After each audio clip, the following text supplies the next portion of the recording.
Who cares? But why? Who cares? The coefficient of linear expansion is the position of the hemoglobin in the atmosphere. But why? Who cares? But why? Full many a gem of pure serene lay underneath the unfathomed ocean unblossomed. But Who cares? why? But why? Who cares? അങ്ങനെ മാങ്കൊമ്പൊടിഞ്ഞു വിഴുന്നിരിക്കുകയാണ്. നിരവധി പേരാണ് മാങ്കൊമ്പിനെതിരെ പരാതിയുമായി രംഗത്തെത്തുന്നത്. പലരും പേര് പറയുന്നില്ലെങ്കിലും Mankombu who cares എന്ന് ചോദിച്ചുകൊണ്ട് ആർക്കെതിരെയും പരാതി നൽകാൻ തയ്യാറായില്ല എന്ന് പറഞ്ഞപ്പോൾ തന്നെ സംശയമുണ്ടായിരുന്നു. എന്തൊക്കെയോ കാര്യങ്ങൾ സ്ത്രീകളുടെ കയ്യിലുണ്ട്, എന്തൊക്കെയോ മോശപ്പെട്ട കാര്യങ്ങൾ ചെയ്തിട്ടുമുണ്ട് എന്നുള്ളത്.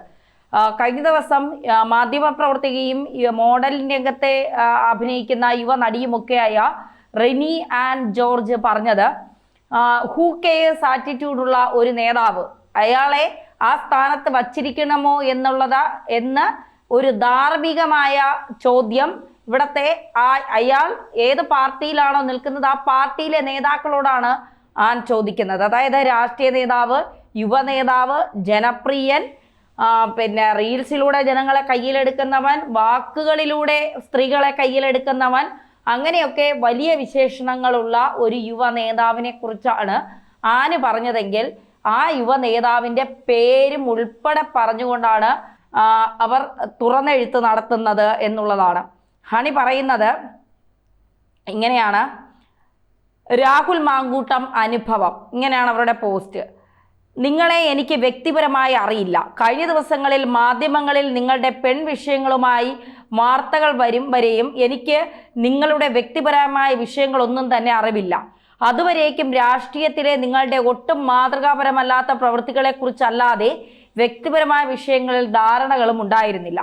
ഞാൻ ഓരോ യാത്ര പോയി വരുമ്പോഴും യാത്രാസ്നേഹികളായ മനുഷ്യർ ആ യാത്രയെക്കുറിച്ചും നാടിനെക്കുറിച്ചും യാത്ര പോവാനായ വിവരങ്ങൾ തിരക്കി എപ്പോഴും വരാറുണ്ട്. ഞാൻ പറയാറുമുണ്ട്, രാഷ്ട്രീയത്തിൽ ആജീവനാന്തകാല ശത്രുക്കൾ രാഷ്ട്രീയക്കാർക്കിടയിൽ പോലും ഇല്ലാതായിരിക്കെ അതൊക്കെയും വിയോജിപ്പുകളായി കാണുന്ന ഞാൻ ഇതര രാഷ്ട്രീയത്തിൽപ്പെട്ട ഒരാൾ എന്നോട് മിണ്ടാൻ വന്നാൽ ഉടനെ അതെടുത്ത് അയാൾക്കെതിരെ പോസ്റ്റിട്ട് അധിക്ഷേപിക്കാൻ മെനക്കെടുന്ന വ്യക്തിയല്ല.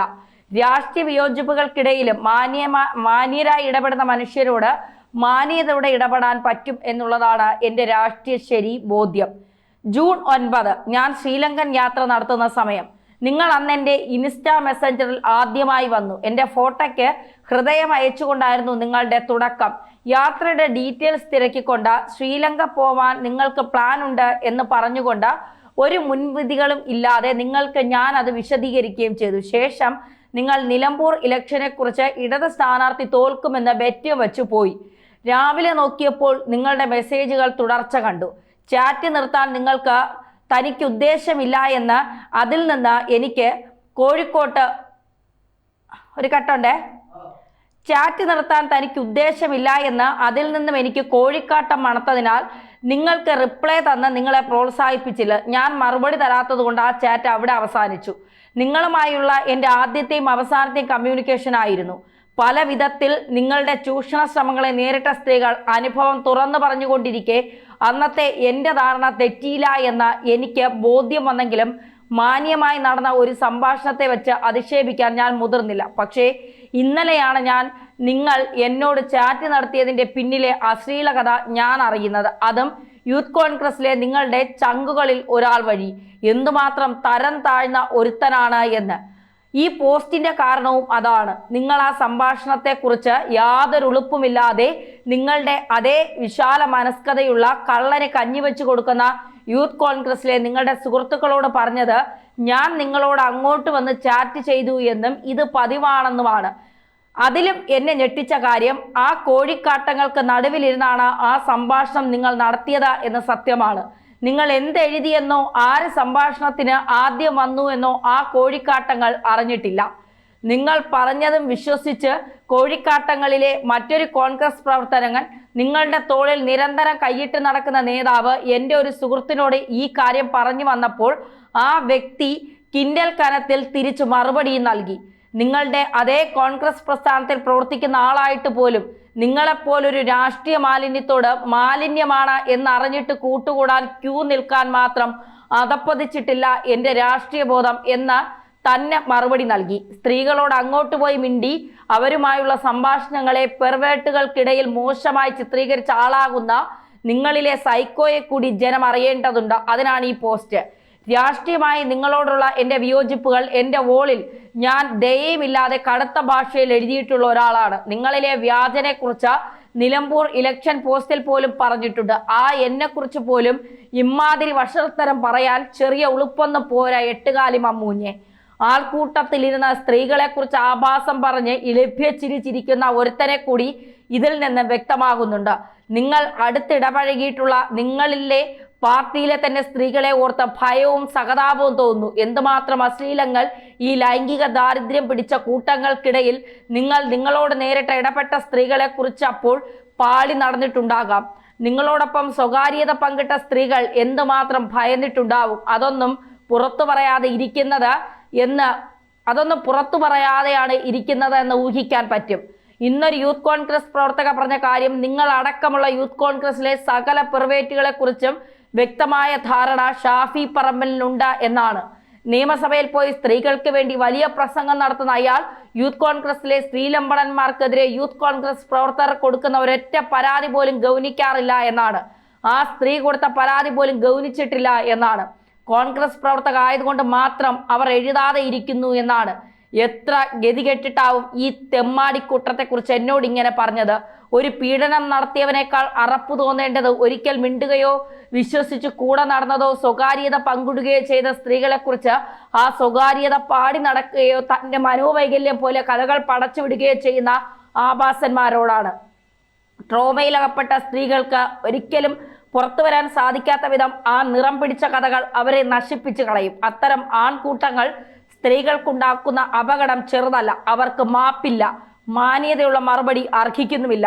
അവർ രാഷ്ട്രീയത്തിൽ തുടരാൻ പോയിട്ട് സ്ത്രീകളുള്ള പ്രദേശത്ത് പോലും അടുപ്പിക്കാൻ പറ്റാത്തത്ര അന്തസ്സില്ലാത്ത വർഗമാണ്. അത്തരം ആളുകൾ രാഷ്ട്രീയ തുടർച്ചകളിലേക്ക് വരുന്നത് രാഷ്ട്രീയം എന്ന വാക്കിനെ തന്നെ മനുഷ്യവിരുദ്ധമാക്കി കളയും. അതുകൊണ്ട് രാഹുൽ മാങ്കൂട്ടം എന്ന എട്ടുകാലി മമ്മൂഞ്ഞെ, നിങ്ങൾ തികഞ്ഞ ഒരു രാഷ്ട്രീയ മാലിന്യമാണെന്ന് എനിക്ക് വ്യക്തിപരമായി ബോധ്യപ്പെടുത്തി തന്നത് സഹാക്കളല്ല, നിങ്ങളുടെ തോളിൽ കൈയിട്ട് ചാരി ഉറങ്ങിയും നൃത്തം ചെയ്തും ഫണ്ട് മോഷണത്തിൽ പങ്കുചേർന്ന ദിവസത്തിന്റെ ഏറിയ സമയം നിങ്ങൾക്കൊപ്പം ചിലവഴിക്കുന്ന പേരുകേട്ട യൂത്ത് കോൺഗ്രസ് പ്രവർത്തകരാണ്. നിങ്ങളുടെ നെറുകേടുകളെ എത്രമാത്രം മനസ്സിലാക്കിയിട്ടും അവരിലൂടെ ഇടതുപക്ഷക്കാരിയായ എന്നിലേക്ക് ഇത് എത്തിയിട്ടുണ്ടാവുക. മനുഷ്യരോട് ചാറ്റിൽ നടത്തിയ വർത്തമാനങ്ങൾ അത്ര ഗതികെട്ടാൽ അല്ലാതെ പുറത്തുവിടാൻ ആഗ്രഹിക്കാത്ത ഒരാളായിട്ടും നിങ്ങളിലെ നുണയനെ നിങ്ങളുടെ കൂടെ നടക്കുന്ന സ്ത്രീകൾ അറിഞ്ഞിരിക്കേണ്ടത് ഇപ്പോൾ ഏറ്റവും വലിയ അനിവാര്യത ആയതുകൊണ്ട് കമന്റിൽ ചേർക്കുന്നു. ഫണ്ട് വെക്കാനും പെൺ വിഷയങ്ങൾക്കും വേണ്ടി അല്ലാതെ നിങ്ങളുടെ രാഷ്ട്രീയ പ്രസ്ഥാനത്തോട് ഏതെങ്കിലും രീതിയിൽ നിങ്ങൾക്ക് ആത്മാർത്ഥത ശേഷിക്കുന്നുണ്ടെങ്കിൽ നിങ്ങൾ ഇനി ചെയ്യേണ്ടത് രാഷ്ട്രീയം അവസാനിപ്പിക്കുക എന്നുള്ള അന്തസ് കാണിക്കണം എന്നുള്ളതാണ്. അപ്പോൾ ഇങ്ങനെയാണ് ഹണി ഭാസ്കർ, അവരൊരു ഇടതുപക്ഷ അനുഭാവി കൂടിയാണ്, അവർ എഴുതിയിരിക്കുന്നത്. പക്ഷേ ഇടതുപക്ഷത്തിരുന്നു കൊണ്ട് കോൺഗ്രസിലെ ഒരാളെ അപമാനിക്കാൻ വേണ്ടിയല്ല അവർ എഴുതിയിരിക്കുന്നത്. അവർ കൃത്യമായി കാര്യങ്ങൾ അവർക്ക് നേരിട്ട അനുഭവമാണ് അവർ പറയുന്നത്. ഇന്നലെ റിനി ആൻ ജോർജ് പറഞ്ഞതും ഇതേ സംഭവം തന്നെയാണ്. അപ്പോൾ കാര്യങ്ങൾ കുറച്ചുകൂടി വ്യക്തമാവുകയാണ്. വ്യാജമുഖമുള്ള അല്ലെങ്കിൽ സ്ത്രീകളെ അങ്ങോട്ട് പോയി മിണ്ടി അവരോട് സംസാരിച്ച് അവരെ 5 സ്റ്റാർ ഹോട്ടലിലേക്ക് റൂം എടുക്കാൻ വരുമോ എന്ന് ചോദിക്കുന്ന തരത്തിലേക്ക് അധപ്പതിച്ചിരിക്കുന്ന ഒരു ജനപ്രതിനിധിയെ കേരളത്തിന് വേണമോ എന്നുള്ള ചോദ്യമാണ് കേരള ജനത ഒന്നടക്കം ചോദിക്കുന്നത്. ഒന്ന് ആലോചിച്ച് നോക്കൂ. കോൺഗ്രസ് സ്ത്രീ സുരക്ഷയ്ക്ക് വേണ്ടിയും സ്ത്രീകൾക്ക് വേണ്ടിയും എന്തൊക്കെയോ ചെയ്യുമെന്നാണ് പറയുന്നത്. ആ കോൺഗ്രസിലെ പല സ്ത്രീകൾക്കും ഈ മാന്യ അദ്ദേഹത്തിൽ നിന്ന് വലിയ രീതിയിലുള്ള പ്രശ്നങ്ങൾ ഉണ്ടായിട്ടുണ്ട് എന്ന് അവർ തന്നെ പറയുന്നു. പലരും പരാതി പറഞ്ഞിട്ടും അതിന് കൃത്യമായ ഉത്തരം കിട്ടിയിട്ടില്ല എന്നാണ് പറയുന്നത്. അങ്ങനെയാണ് എങ്കിൽ എന്തുകൊണ്ട് ഇയാൾക്കെതിരെ ഒരു നടപടി സ്വീകരിക്കാൻ തയ്യാറാകുന്നില്ല എന്നുള്ള ഒരു ചോദ്യം ഇവിടെ ബാക്കി നിൽക്കുന്നു. നമുക്കൊരു പ്രതിപക്ഷ നേതാവുണ്ട്. ആ പ്രതിപക്ഷ നേതാവിൻ്റെ കൂടെയുള്ള ആളുകളെ കുറിച്ചാണ് സ്ത്രീകൾ ഒന്നടങ്കം എഴുതുന്നത്. ഇത്രയും, അതായത് കോഴിക്കാട്ടങ്ങൾ എന്ന് വിളിച്ചുകൊണ്ട്, വ്യാജനെന്ന് വിളിച്ചുകൊണ്ട്, ഇയാൾക്കെതിരെ മാങ്ങാണ്ടി എന്ന് വരെ വിളിച്ചുകൊണ്ട് വലിയ രീതിയിലുള്ള പ്രതിഷേധം ആളിക്കത്തുന്നു. ഇയാൾ രാജിവെക്കണമെന്ന് പറയുന്നു. അങ്ങനെ അത്തരത്തിലുള്ള എന്താ പറയുക, ഒരു ലൈംഗിക ദാരിദ്ര്യമുള്ള ഏത് സ്ത്രീയെ കണ്ടാലും അവരൊക്കെ തനിക്ക് ലൈംഗിക ആവശ്യത്തിനുള്ള ഉപഭോഗ വസ്തുക്കളാണെന്ന് തോന്നിക്കുന്ന ഇവനെപ്പോലുള്ളവരെ എന്താണ് ചെയ്യേണ്ടത് എന്നുള്ളതാണ് നമ്മൾ ഓരോരുത്തരും ചോദിക്കേണ്ട ചോദ്യം എന്ന് പറയുന്നത്.